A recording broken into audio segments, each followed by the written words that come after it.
अस्सलाम वालेकुम। उम्मीद करता हूँ फिट होंगे, बेहतरीन होंगे, अपनी लाइफ अच्छे से एंजॉय करेंगे। हम फिरों की तरह आज एक और वीडियो उसका टाइटल है उसका dialogue the untold story on 25th anniversary of Kargil Vijay Diwas. The चरक के डायलॉग मेजर गोरवारा की वीडियो है जी। मेरा नाम है राणा मोहम्मद, मेरे साथ हैं मोहम्मद समीर खोखर। बड़ी सकलारी बात सो गाइस, लेट्स दुनिया भर में लोग कहते हैं कि ऐसी लड़ाई ना कभी हुई ना कभी होगी। मैं आपको यह बताऊंगा कि आखिर पाकिस्तान ने कारगिल पे हमला किया तो किया क्यों। सबको कोने में डाल के पाकिस्तान ने चूज करा, पाकिस्तान ने चुना कारगिल। क्यों? यहां पे सरदार वल्लभ भाई पटेल कहते हैं कि नहीं, अब हमें अंदर जाना पड़ेगा। 1965 में पाकिस्तानी फौज ने दोबारा अटैक कर दिया, ऑपरेशन लॉन्च करा, ऑपरेशन जिब्राल्टर। 16 दिसंबर को चैप्टर खत्म हो गया, ईस्ट पाकिस्तान बन गया बांग्लादेश। दोस्तों, समय बीतता गया, समय बीतता गया, समय बीतता गया, पाकिस्तान तैयारी करता रहा। वो सप्लाई कर रहा था वो कपड़े पाकिस्तानी आर्मी को। 13 अप्रैल 1984 को इंडियन आर्मी की एक टीम सियाचिन पे उतर गई और वहां पे तिरंगा गाड़ दिया। Jammu and Kashmir light infantry की एक टुकड़ी ने लॉन्च करा ऑपरेशन राजीव। उसको लीड कर रहे थे नायब सूबेदार बाना सिंह। अब दोस्तों, यहां से शुरू होती है दोबारा कहानी कारगिल की। वो जो ब्रिगेड कमांडर था पाकिस्तानी आर्मी का, बड़ा परेशान। जनरल के डेस्क पे बेनजीर भुट्टो ने रखी चूड़ियां, और समय बीतता गया और काल का चक्र घूमता गया दोस्तों। और एक दिन वो ब्रिगेडियर बन गया पाकिस्तानी आर्मी का चीफ।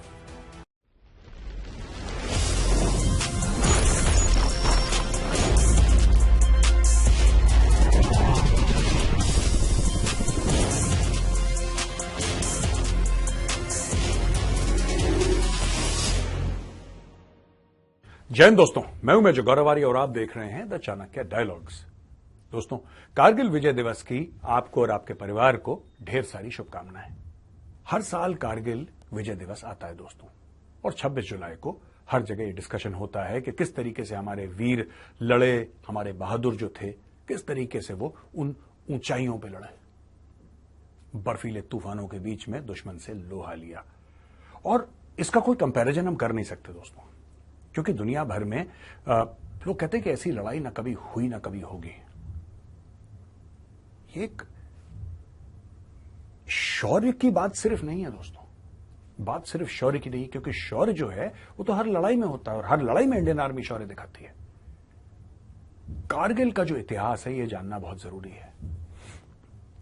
उन वीर बहादुरों के लिए जिन्होंने देश के नाम अपने जीवन का बलिदान दिया, उनको हम नमन करते हैं। और उन सारे फौजी भाइयों को जिन्होंने कारगिल की लड़ाई में हिस्सा लिया, हम उनको सैल्यूट करते हैं दोस्तों। आज मैं आपको यह नहीं बताऊंगा कि कौन सी चोटी पे क्या हुआ, ब्लैक रॉक पे क्या हुआ, मश्को घाटी में क्या हो गया, टाइगर हिल में, मैं ये आपको नहीं बताऊंगा। मैं आपको यह बताऊंगा कि आखिर पाकिस्तान ने कारगिल पे हमला किया तो किया क्यों, इसका इतिहास क्या है, ये लड़ाई हुई क्यों। क्योंकि इन मामलों में कोई बातचीत करता नहीं है, लोग इसके बारे में ज्यादा बात नहीं करते, और कई लोग हैं जिनको पता भी है लेकिन फिर भी वो बात नहीं करते, कम बात करते हैं इस मामले पे। आज मैं आपको यह बताऊंगा कि आखिर कारगिल ही क्यों। अगर पाकिस्तान को हमला करना था तो पाकिस्तान गुजरात में कर सकता था, गुजरात से बॉर्डर लगता है। पाकिस्तान राजस्थान में हमला कर सकता था, पाकिस्तान पंजाब में हमला कर सकता था, पाकिस्तान जम्मू में हमला कर सकता था, कश्मीर में कर सकता था। सबको कोने में डाल के पाकिस्तान ने चूज करा, पाकिस्तान ने चुना कारगिल। क्यों? और इसकी कड़ी कितने पीछे जाती है दोस्तों। अगर हमें कारगिल की लड़ाई समझनी है ना, तो सबसे पहले हमें जाना पड़ेगा 1947। अब आप बोलेंगे मेजर साहब, लड़ाई हुई 1999 में और आप ले जा रहे हैं 1947, जिस साल भारत आजाद हुआ था। बिल्कुल दोस्तों, मैं आपको 1947 ले जा रहा हूं, उस साल जिस साल भारत आजाद हुआ था। बात है अक्टूबर की। अक्टूबर का आखिरी सप्ताह चल रहा था और पाकिस्तानियों ने कश्मीर में अटैक कर दिया। भारी मात्रा में उनके कबायली और उनके फौजी सादी वर्दी पहन के, सादे कपड़े पहन के, अपने आप को कबायली बता के उन्होंने धावा बोल दिया, और एक के बाद एक कश्मीर के गांव में रेप करना, जलाना, मर्डर करना, कब्जा करना, यह सब पाकिस्तानी फौज ने शुरू कर दिया। उनके अंडर थे उनके कबायली। अब दोस्तों करते करते करते क्या हुआ कि महाराजा को ऐसा लगा कि कश्मीर अपने हाथ से गया। महाराजा ने इंस्ट्रूमेंट ऑफ एक्सेशन साइन नहीं करा था। इंस्ट्रूमेंट ऑफ एक्सेशन वो डॉक्यूमेंट थी जो हर एक राजा महाराज 600 से ऊपर राजा, महाराजा, नवाब, निजाम उस समय थे, 600 से ऊपर, और सबके पास सरदार वल्लभ भाई पटेल ने एक ही डॉक्यूमेंट भेजा था, एक सिंगल डॉक्यूमेंट।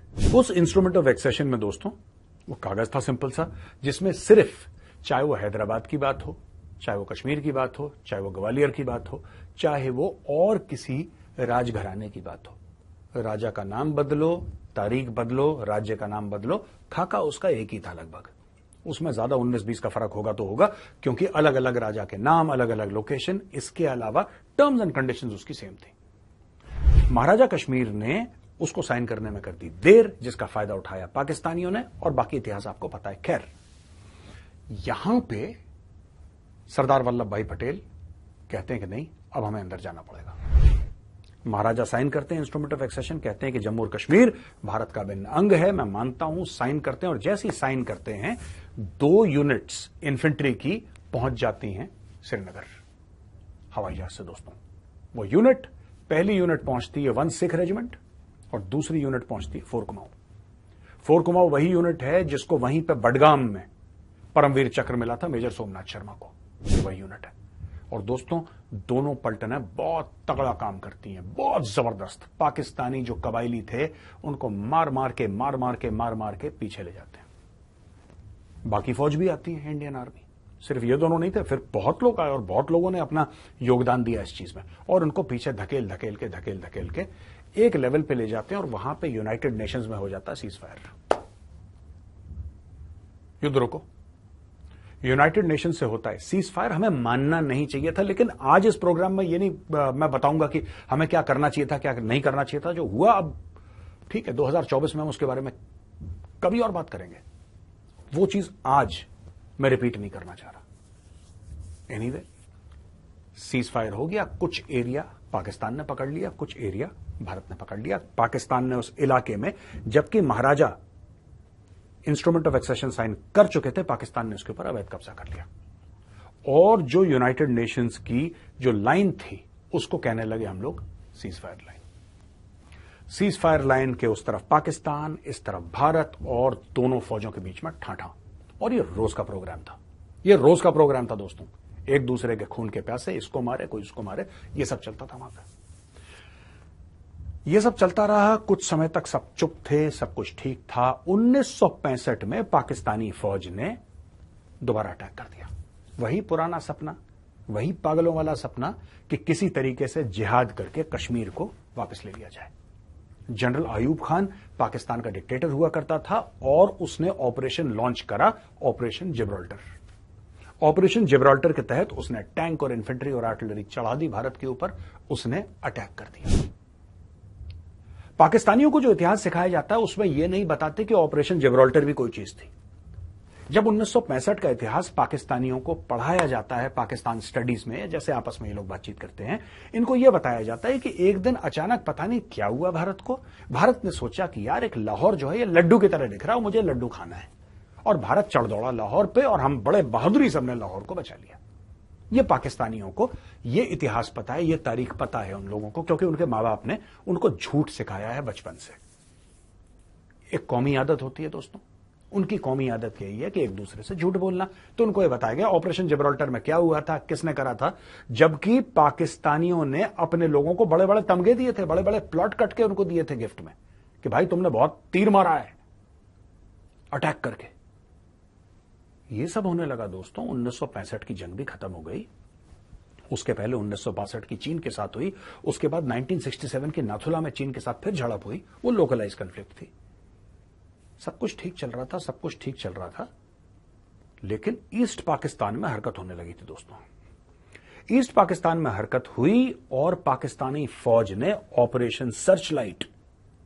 ऑपरेशन सर्चलाइट उन्होंने लॉन्च करा, और जितने भी बंगाली थे उनको मारना शुरू करा, खास तौर से इंटेलेक्चुअल्स, खास तौर से वो लोग जो बंगाली जबान के ऊपर जिनको बड़ा गर्व था, जो कहते थे कि हम उर्दू नहीं बोलेंगे, या फिर वो कहते थे कि हमें एक अलग अपना देश चाहिए।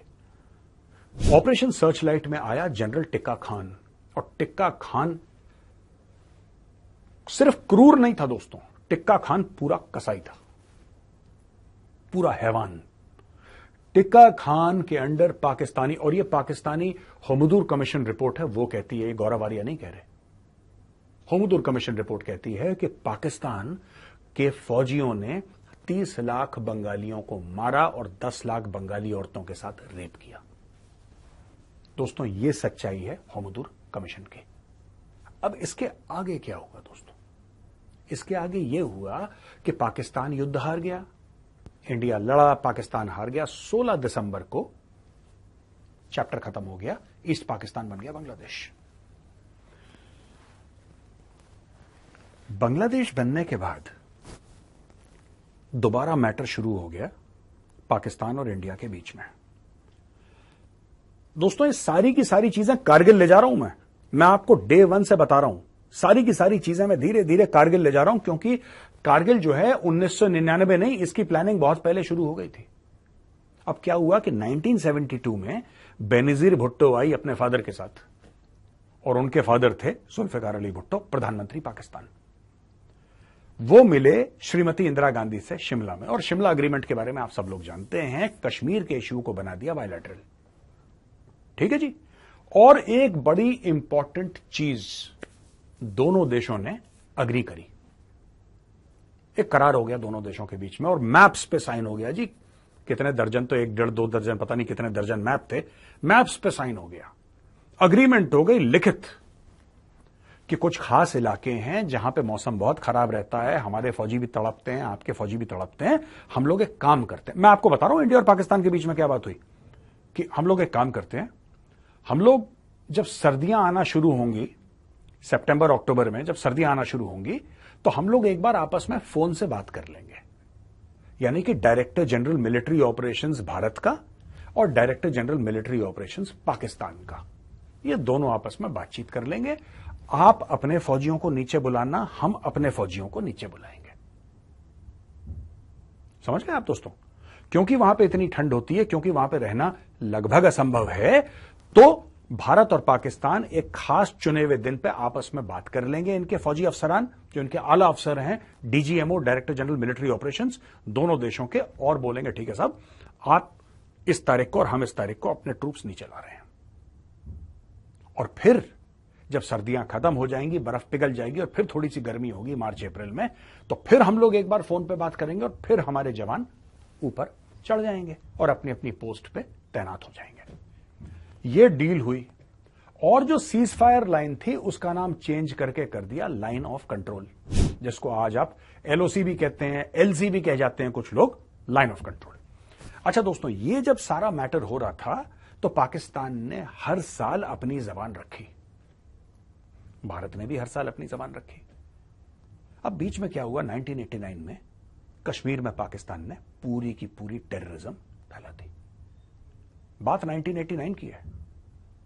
1989 में पाकिस्तान ने जेकेएलएफ जैसी आउटफिट्स को फंडिंग करी, उनको पॉलिटिकल प्रोटेक्शन दिया, डिप्लोमेटिक सपोर्ट दिया, और यहां पे पूरी तरीके से कश्मीर के अंदर आतंकवाद फैला दिया।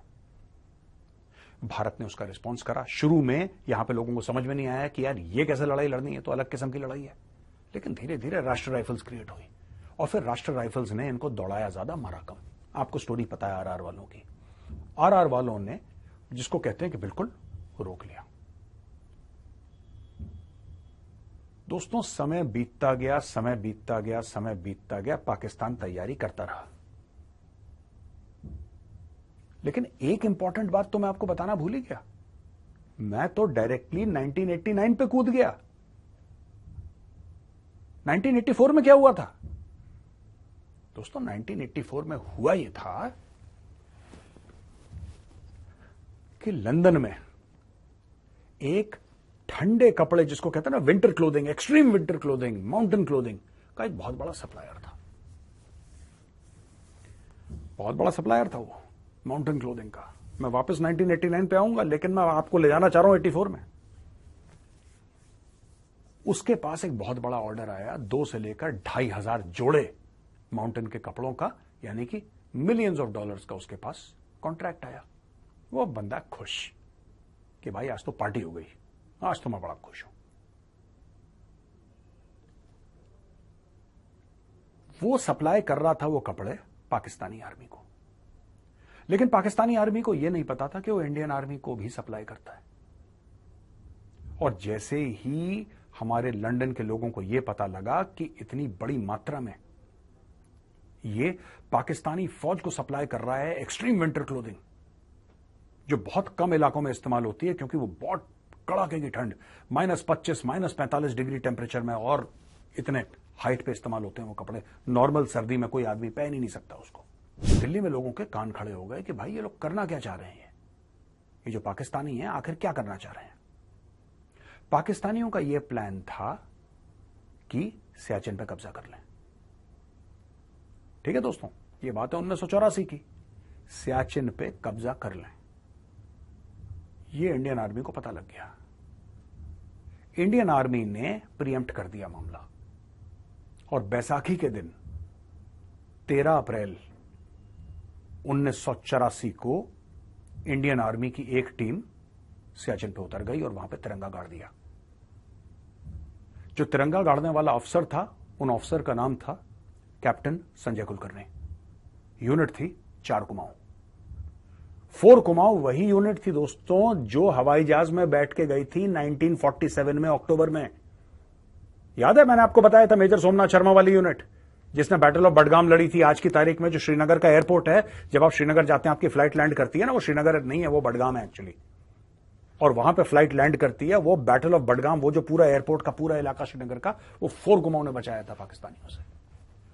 उसी यूनिट के captain Sanjay Kulkarni, who later on became lieutenant general Sanjay Kulkarni, हमारे सीनियर हैं, हमारे रेजिमेंटल सीनियर भी हैं, and is a very respected general officer.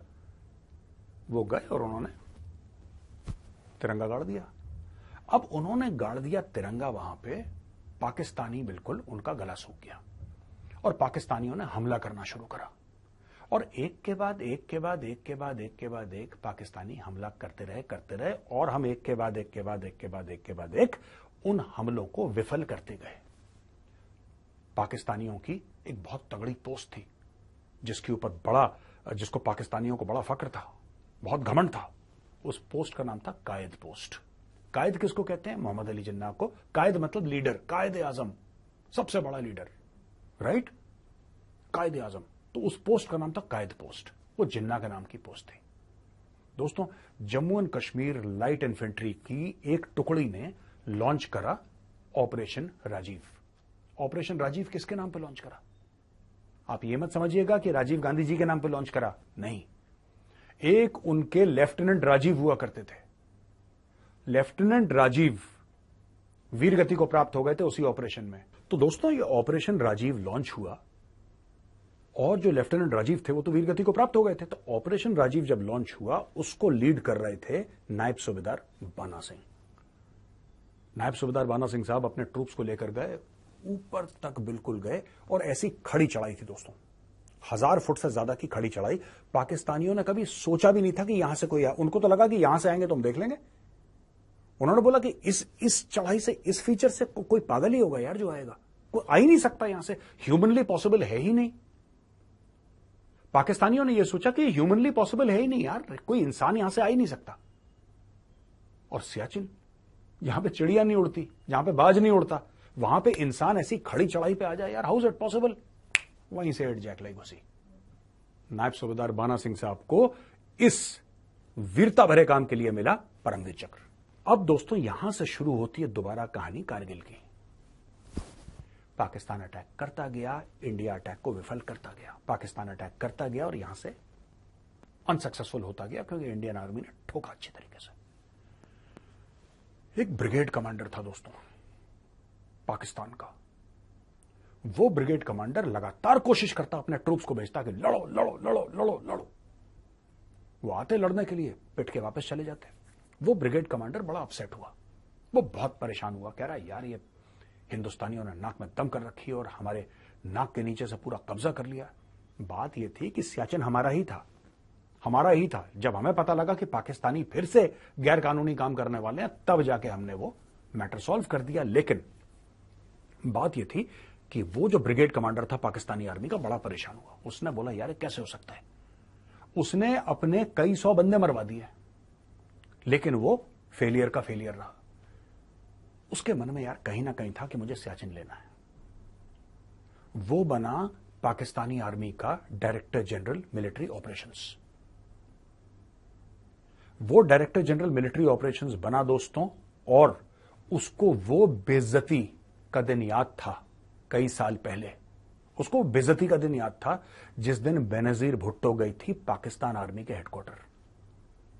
और दोस्तों ये कहानी है बड़ी मजेदार, ये कहानी है बड़ी मजेदार। बेनजीर भुट्टो प्रधानमंत्री थी और उसको इतना गुस्सा आया, वो रावलपिंडी गई और जो वहां पे जनरल था, जनरल के डेस्क पे बेनजीर भुट्टो ने रखी चूड़ियां और बोला कि जनरल साहब आपके लिए तोहफा है, आप पहन लो इनको। पाकिस्तानी फौज का जनरल आग बबूला हो गया और अटैक के ऊपर अटैक के ऊपर अटैक। और वो बेइज्जती वो ब्रिगेडियर जो बाद में डायरेक्टर जनरल मिलिट्री ऑपरेशंस बना, वो भूला नहीं। उसने फिर एक प्लान दिया सरकार को, फिर एक प्लान दिया आर्मी हेडक्वार्टर को और बोला कि नहीं देखो ऐसा है, हमें सियाचिन लेना चाहिए, हमें लेना पड़ेगा। उसको मना कर दिया गया और बोला कि यार तुम पागल हो, तुम इंडियन आर्मी से लड़ोगे तो हम मार मार के सुअर बना देगी इंडियन आर्मी। तुम्हें 71 का मजा भूल गए तुम फिर से चाहते हो कुछ हो जाए यहां पे। लेकिन उसके दिल में जो बदले की भावना थी ना, वो ब्रिगेडियर अब जनरल बन चुका था पाकिस्तानी आर्मी का। और समय बीतता गया और काल का चक्र घूमता गया दोस्तों, और एक दिन वो ब्रिगेडियर बन गया पाकिस्तानी आर्मी का चीफ। वो जब ब्रिगेडियर बना चीफ तो उसने कारगिल के ऊपर हमला करवा दिया। उसका नाम था जनरल परवेज मुशर्रफ। जी हां दोस्तों, ये वही ब्रिगेडियर था जिसको बेइज्जती महसूस हुई थी। अब एम क्या था कारगिल का? कारगिल का एम क्या था? कारगिल का एम सिंपल था कि कारगिल की जो हाइट्स हैं उसको हम ऑक्यूपाई करेंगे। यानी कि जब इंडियन आर्मी नीचे आएगी और हम लोग भी नीचे आएंगे तो हम इंडियन आर्मी से झूठ बोल देंगे कि भाई हम तो नीचे आ गए, क्योंकि इतने सालों से सब चलता ही आ रहा था ठीक ठाक और भरोसे पे काफी हद तक भरोसे पे काम चल रहा था। तो checks and balances are always there in the फौज। बिना चेक्स एंड बैलेंसेस के कुछ होता नहीं है फौज में, राइट? 1999 में पाकिस्तानी फौज ने करार तोड़ दिया और रीसप्लाई करा पोस्ट्स को, और जो वहां पे उनके जो संगर टाइप के थे या उनके जो पिल बॉक्सेस थे उनको रीओरिएंट करा। या कि हमारे पिल बॉक्सेस में या हमारे जो बंकर्स में आके, राइट, वो लोग बैठ गए। अब हमारे बंकर जो थे वो दे वर फेसिंग पाकिस्तान। जाहिर सी बात है हमारे बंकर तो पाकिस्तान को फेस करेंगे। उन्होंने उनको ऐसे घुमाया और कुछ पत्थर वत्थर दाएं बाएं करे और फिर हमारे बंकर स्टार्टेड फेसिंग इंडिया। दोस्तों ये थी कारगिल की लड़ाई, यहां से शुरू। और असल में जो पहली कैजुअलिटी हुई है कारगिल की वो ही है जाट रेजिमेंट की। जाट रेजिमेंट को हुक्म दिया गया था कि यार कुछ हरकतें हैं वहां पे जाके चेक करो, पाकिस्तानियों की हरकत है। एक जगह है यार बजरंग पोस्ट, तुम लोग बजरंग पोस्ट पे जाके चेक क्यों नहीं करते? तो एक फोर जाट थी, उसकी टीम लेकर कैप्टन सौरभ कालिया गए बजरंग पोस्ट को चेक करना है। वहां पे गोलाबारी शुरू हो गई।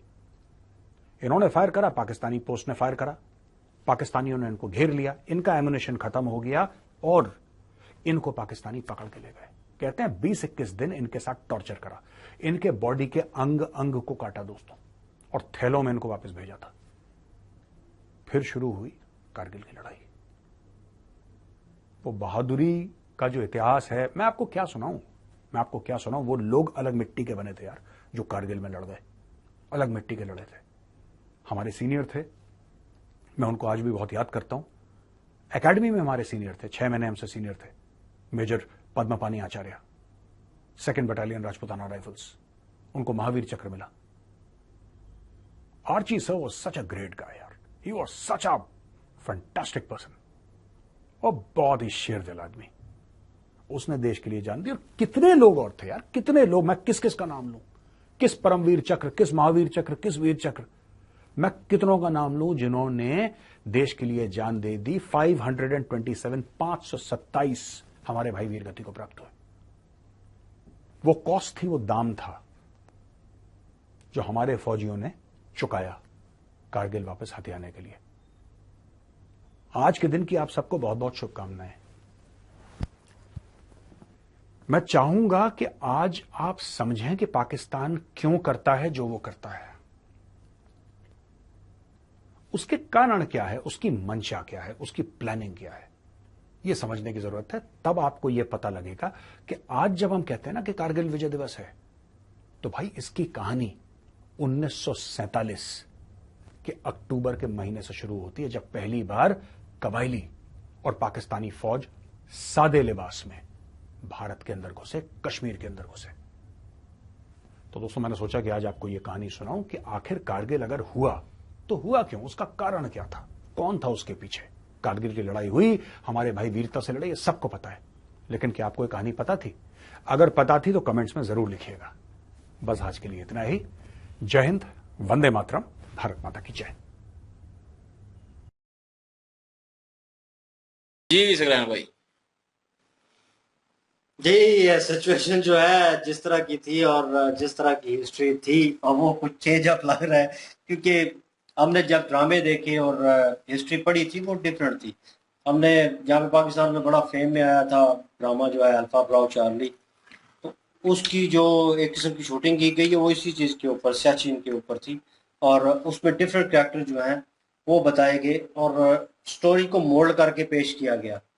तो इन रियलिटी कुछ और ही था। उस वक्त हमें भी समझ नहीं थी उस चीज़ की, हमें प्रॉपर जो जो कुछ भी पढ़ रहे थे हिस्ट्री में वो डिफरेंट था। ये तो अभी आके पता चला कि भाई सच्चाई कुछ और है।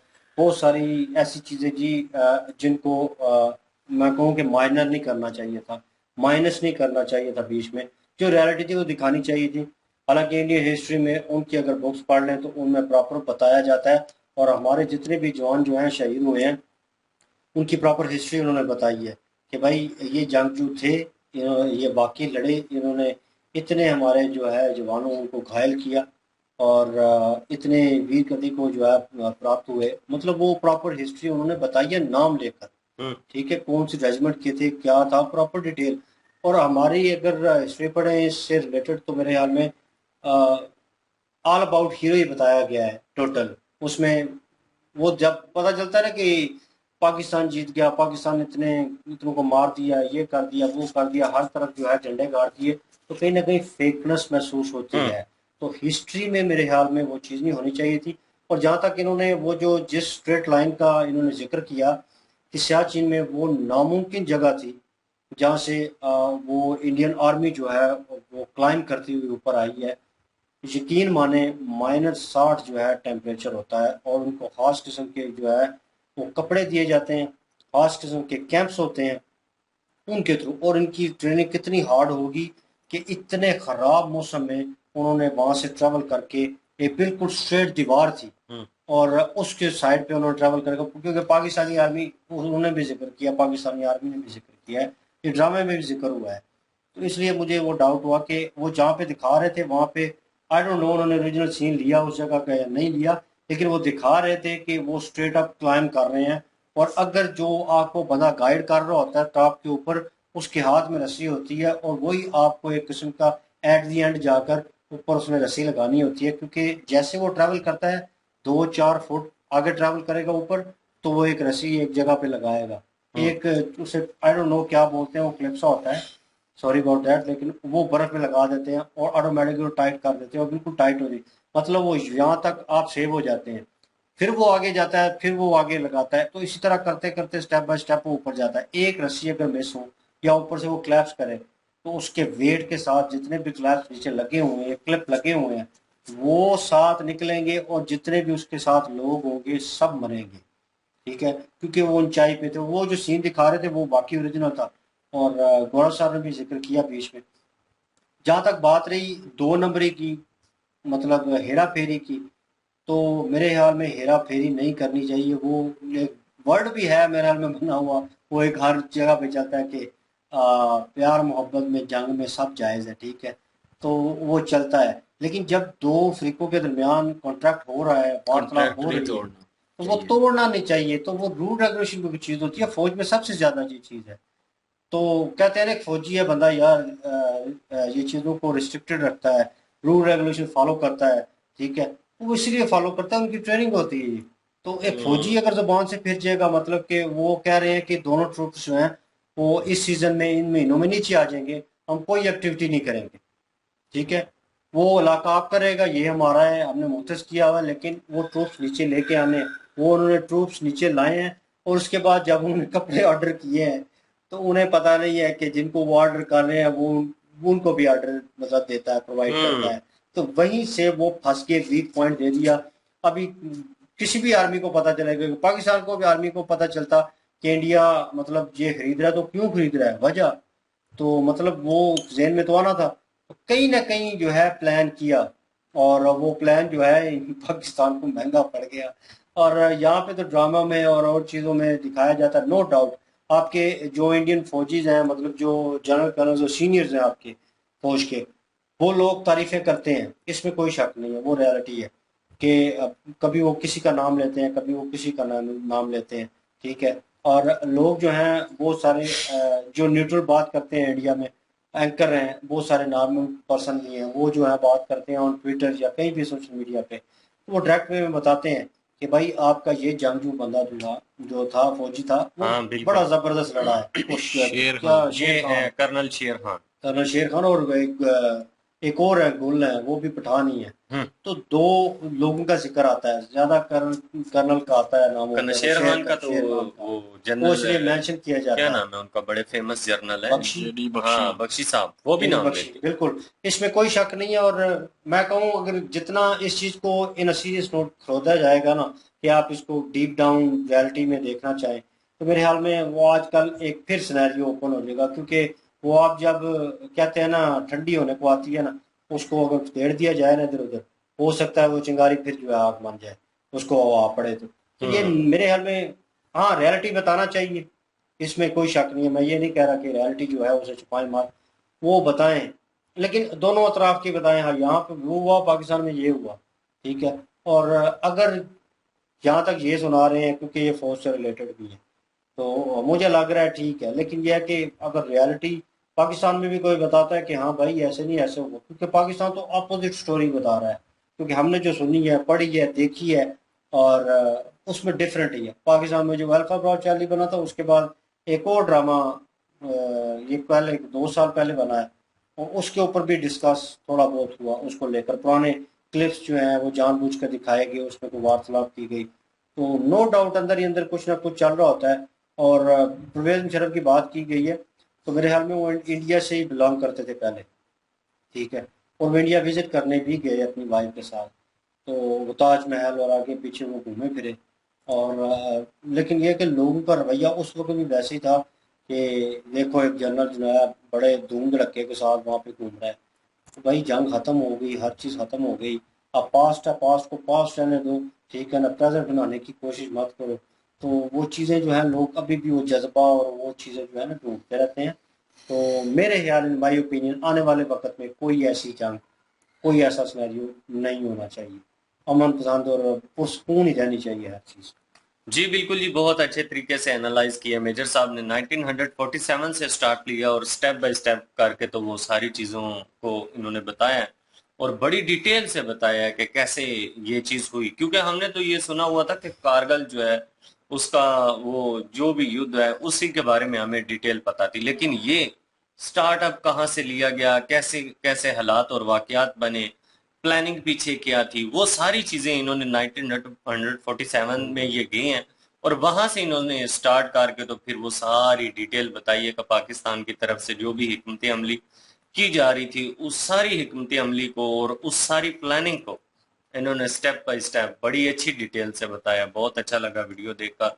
बहुत सारी ऐसी जानकारी मिली जो हमने सिर्फ पहले मतलब कि मुखालिफ सिमत में सुनी हुई थी, वो कुछ और ही यहाँ पे सुनने को दो मिला है। अतराफ की सुननी चाहिए हाँ ना। क्योंकि दोनों हमने तरफ की सुननी चाहिए। बिल्कुल, हमने तो कुछ और तरीके से सुना हुआ था जी कि पाकिस्तान ने जिस तरह से किया है युद्ध, और पाकिस्तान की आर्मी ऊपर थी, पहाड़ी के ऊपर थी, और इंडियन आर्मी जो है वो पहाड़ी के नीचे थी, तो इसलिए जो पाकिस्तानी आर्मी है उनको बेनिफिट था ज्यादा, तो ओहो, इंडियन आर्मी के लिए बड़ा मुश्किल हो रहा वो था। जहाँ पे ड्रामे में सेम बता रहे थे ना, हाँ एक बंदा रह जाता है तो वो इतना माइनस टेम्परेचर होता है, उसमें लेटा होता है, तो वो एक मिसाल देते हैं ना कि अगर एक बंदा ऊंचाई पे है तो नीचे 10 बंदे हैं, तो वो एक बंदा 10 पे भारी है। नो डाउट वो भारी होता है, ये रियलिटी है। लेकिन यह है कि जहाँ पे इंडियन आर्मी को दिखा रहे थे ना, वो इस तरह चढ़ाई थी, इस तरह वो दिखा रहे थे। और जो असल सीन उन्होंने दिखाया था पहले स्टार्टिंग में, उससे पहले वो बिल्कुल सीधी साइड थी, और वो मैप पे भी बिल्कुल वैसे शो हो रहा था, स्ट्रेट साइड थी बिल्कुल भी। उस पे क्लैप्स नहीं किया जा, मतलब चढ़ा नहीं जा सकता था, बड़ा मुश्किल था, नामुमकिन काम था। और वो आर्मी वहां से चढ़ी है, और ये तो नजर भी नहीं आया पाकिस्तानी आर्मी को ऊपर। तो आई डोंट नो उन्होंने सोचा जज्बात भी पैदा नहीं। करना चाहते थे सबसे या पहले क्या। तो बात ये है ना कि उन्होंने जो है 1947 में बताया कि 1948 में भी बताया कि वो फौज आ गई और वो सॉरी कबीले के लोग आ गए, फिर फौज ने जो है पीछे कबाइली धकेला, इलाके फिर वो यूएन, वो सारी उन्होंने स्टोरी सुनाई है। वो तो हम पहले भी आप वीडियोस लोग कर वीडियो चुके काफी हैं। सारी कर चुके हैं, और वो काफी सारी पता है। 1965 की बताई कि उस वक्त भी जंग हुई। 1971 में जो है वो बांग्लादेश में सारा कुछ हुआ, तो उस वक्त बांग्लादेश अलहदा हो गया और पाकिस्तान की हार हो गई और सरेंडर भी हुए उधर बांग्लादेश में। तो उसके बाद 1984 और 19 जो 89 की है, 1989 की, वो उन्होंने कहानी सुनाई। और 1984 में क्या हुआ, झंडा गाड़ दिया सियाचिन में, और उसके बाद 89 में जो है वो भी उन्होंने स्टोरी सुनाई। और फिर जो है वो 1899 में चले गए, और सॉरी 1999 में। और उस वक्त जो है वो कारगिल हुई, और कारगिल में क्या हुआ वो सारी स्टोरी बताई है इन्होंने। और पहले भी हमने एक वीडियो की हुई है इसी कारगिल पे, और लोग भाई की थी वो। आई थिंक लोग हाँ, वो जो एक की बिल्कुल लेके आए थे, पिछले पिछले साल की बात है। बिल्कुल। तो कारगिल का जो है वो यहाँ पे भी हमने सुना हुआ है कि वहां पे जो है वो पहले इंडिया को जो है वो बड़ा नुकसान हुआ है, और ये बात सच्ची भी है कि इंडिया को बहुत ज्यादा नुकसान हुआ था कारगिल में। लेकिन आखिर जीत जो है वो इंडिया, क्योंकि मकसद सिर्फ यही है कि बताने का कि इंडिया को फिर भी जीत गया, हालांकि नीचे था फिर भी जीत गया। अब मुआहिदा हुआ हुआ था, एक मुआहिदा हुआ हुआ था कि इस तारीख को दोनों ने फोन करके नीचे उतर जाना है, उधर से तुमने नीचे उतर जाना है, बात हो चुकी। अब इन्होंने मुआहिदा किन्होंने तोड़ा? पाकिस्तानियों ने, जिन्होंने कब्जा किया कारगिल पे जाके। पाकिस्तानियों ने तोड़ा, पाकिस्तानियों ने जो है वो तोड़ा, और उनको हार का सामना करना पड़ा। एक मजहबी हिसाब से भी देखें ना, क्योंकि पाकिस्तानी जो है वो मजहबी हिसाब से भी सोचते हैं ना, तो मजहबी हिसाब से भी कहें तो हमारे मजहब में है कि अगर दो जगह पे या दो अफ्रीकैन में या दो जगहों के, दो मुल्कों के या दो रियासतों के आपस में जो है वो माहिदा हो जाए किसी भी बात को लेके, फिर उस माहिदा को तोड़ना नहीं है। मुसलमानों को ये हुक्म दिया गया था कि ये मुआहिदा नहीं तोड़ना। अगर मुआहिदा हो चुका है, हाँ, जब तक अगले की तरफ से कोई रिस्पॉन्स नहीं आता उस वक्त तक मुआहिदा नहीं तोड़ना। तो उस वक्त का ये आर्डर था कि मुआहिदा नहीं तोड़ना, अगर दो मुल्कों में ऐसा हो गया है तो मुआहिदा वो नहीं तोड़ना। लेकिन पाकिस्तान ने तोड़ा, मजहब को भी नहीं देखा, और मुआहिदा तोड़ के जो है कब्जा कर लिया, तो फिर मुंह की तो खानी पड़ेगी ना इनको। तो अगर हक पे होते, सच पे होते, तो मैं कहता हूँ कि जीत भी होती पाकिस्तानी की। लेकिन पाकिस्तानी ऊपर टॉप पे होते हुए भी हार गए, इतना नुकसान पहुंचा के भी हार गए, तो मतलब कि वो हक पे नहीं थे और मुआहिदे को तोड़ा है। और चाहे वो कुछ भी हासिल करना चाहते थे, लेकिन एक मुआहिदा हो चुका था, उस मुआहिदे को तोड़ दिया, एक वादे को तोड़ दिया। तो ये उसी चीज की मार पड़ी है इन पाकिस्तानियों को। तो ये चीजें समझनी चाहिए। ये हम जो है वो दूसरे चैनल पे महाभारत भी कर रहे हैं, उसमें भी ये चीजें होती हैं कि कोई वचन नहीं तोड़ना, मुआहिदा नहीं तोड़ना, नहीं तो दंड मिलेगा, ये होगा वो होगा। तो इसी तरह हमारे मजहब में भी है कि अगर मुआहिदे तोड़ते हैं तो आपको नुकसान आप तोड़ना पड़ेगा, क्योंकि आप हक पे नहीं है फिर, चाहे आपका मकसद जो भी हो, लेकिन आपने मुआहिदा तोड़ दिया है। हाँ, अगली तरफ दूसरी तरफ से अगर कोई मुआहिदा मतलब कि वो तोड़ा जाता, कुछ ऐसी वारदात होती और कुछ हमले होते, तब जाकर वादा तोड़ते, तो एक अलग चीज थी। लेकिन पाकिस्तानियों ने जाके कब्जा कर लिया, वो तो अपना वादा निभा के नीचे चले गए थे। हाँ, उन्होंने पाकिस्तानियों ने जाके कब्जा कर लिया, मतलब पाकिस्तानियों ने मुआहिदा तोड़ा, और पाकिस्तान को मुआहिदा तोड़ने की सजा मिली। फिर इतना नुकसान पहुंचा के, इतनी जीत के बाद भी जो है वो हार का सामना करना पड़ा। तो इससे सबक भी लेना चाहिए। और बिल्कुल। बहरहाल ये है कि इन्होंने जो स्टोरी बताई है काफी सारी पहले भी सुनी हुई है, लेकिन कुछ चीजें आज भी पता चली हैं। नॉलेज वाली वीडियो थी, मजा आया जी वीडियो देख के।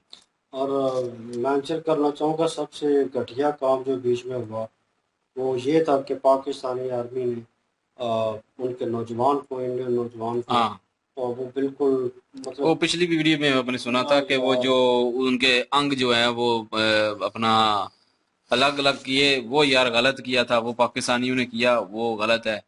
और ये ऐसा नहीं करना चाहिए। अगर मारना है तो सीधा सीधा मारें, क्योंकि लड़ने आए हैं तो सीधा सीधा मारें। ये इस तरह दर्द नहीं देना चाहिए। बिल्कुल जी। और क्या ओपिनियन रखते हैं इसके ऊपर आप, कमेंट सेक्शन ओपन है। और लाइक शेयर सब्सक्राइब कर दें। इनकी वीडियो के लिंक और महाभारत के लिंक डिस्क्रिप्शन में मौजूद होगी। इंशाल्लाह मिलते हैं नेक्स्ट वीडियो में। अपना ख्याल रखिएगा, दुआ में याद रखिएगा। तब तक के लिए अल्लाह अल्लाह हाफिज, हाफिज। पीस।